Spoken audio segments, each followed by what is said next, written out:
What type of breakthrough believer are you?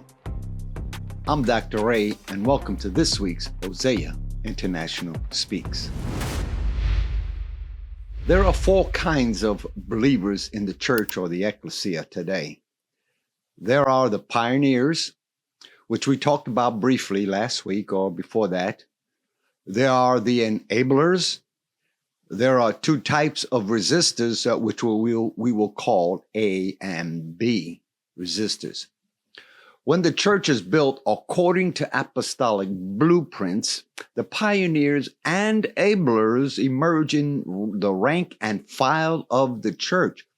The resistors might also just fade off the scene, or maybe they can be changed. When we do not feed the negatives in the congregation, they may change or ultimately leave the church.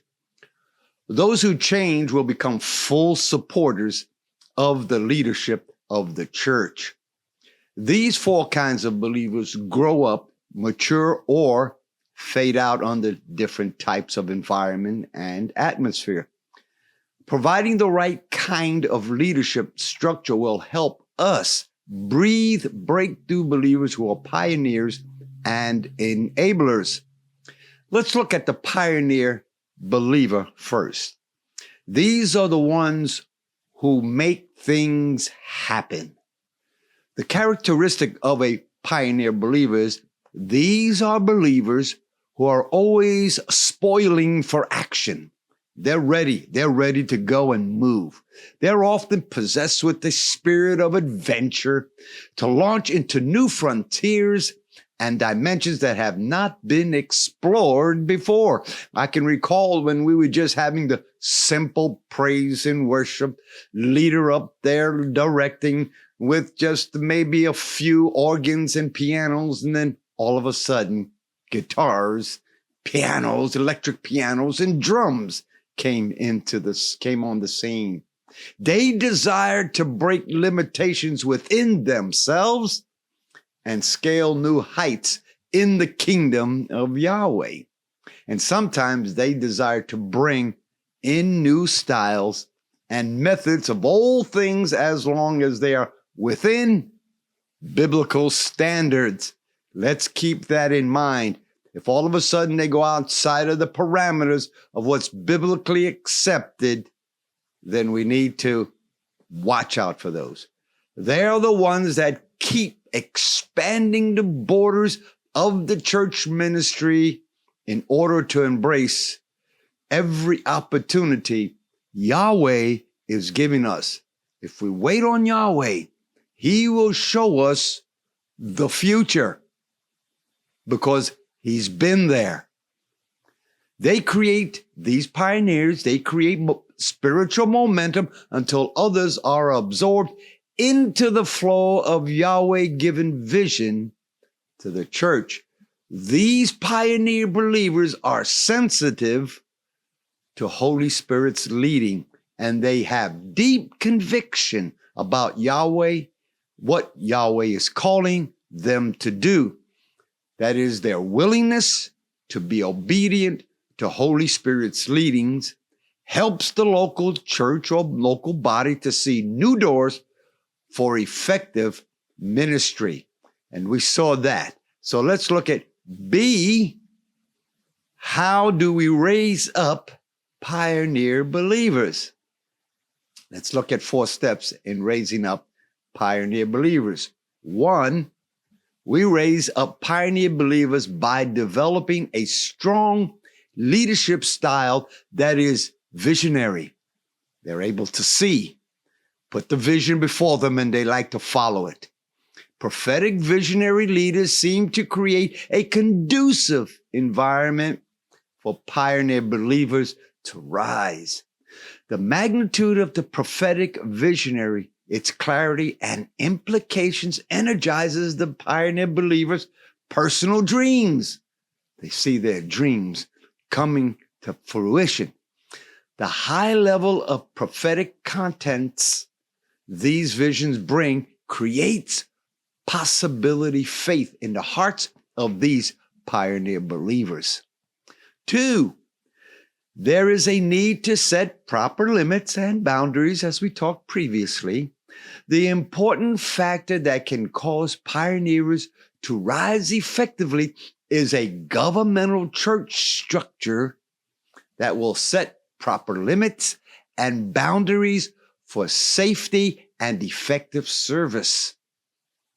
Unless there are proper boundaries for function, excited pioneers could work against the corporate life and vision of the church. Third step in raising pioneer believers is build strong spiritual dynamics. Build a strong atmosphere of worship and praise. Believers or pioneer believers thrive on the spiritual dynamics of the spirit realm. The flow of information or inspiration, motivation, and strength is greatly multiplied where there is an atmosphere of praise and worship.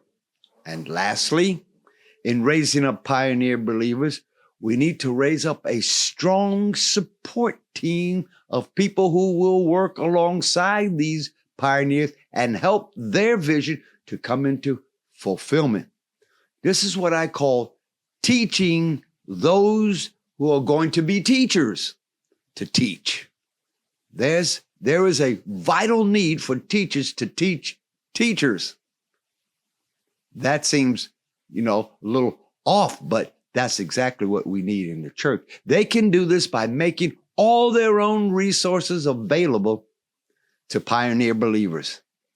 Okay, we're going to pick up from this point next, because each section of a pioneer believer or a believer or breakthrough believer is full in itself. So we'll be looking at types 2 of the 4 types of believers in the body next week and see which one that you will be able to fit under. Just a note of precaution to the senior minister of the local body. These type of believers, pioneer believers, may seem to want to take over. I'm talking to the pastor, the senior pastor himself, but it's the excitement in them that says, I just want to help. They don't care to have your position. They just want to help grow the church. Try not to squelch or squinch their enthusiasm. I've seen this happen, and it's not good for either party. Yahweh will show you who is legitimate and who is not by the leading of Holy Spirit. And if you don't know, ask him, and he will show you, the senior minister, how to handle the situation that will be advantageous to both. Amen? Amen. Well, if you enjoyed this week's session, go ahead and hit the like button, probably right about there. And if you have not yet subscribed, now would be a good time. If you have any questions on this week's session or any sessions that you have heard, go ahead and email me at either hoseainternational@yahoo.com or hoseaintspeaks@gmail.com. And if you're desiring to be an intercessor for the ministry, you can also email me at the addresses previously given. You can either give also on any of the QR codes now highlighting on your screen. Well, I'm Dr. Ray, and I'll see you next week on Hosea International Speaks.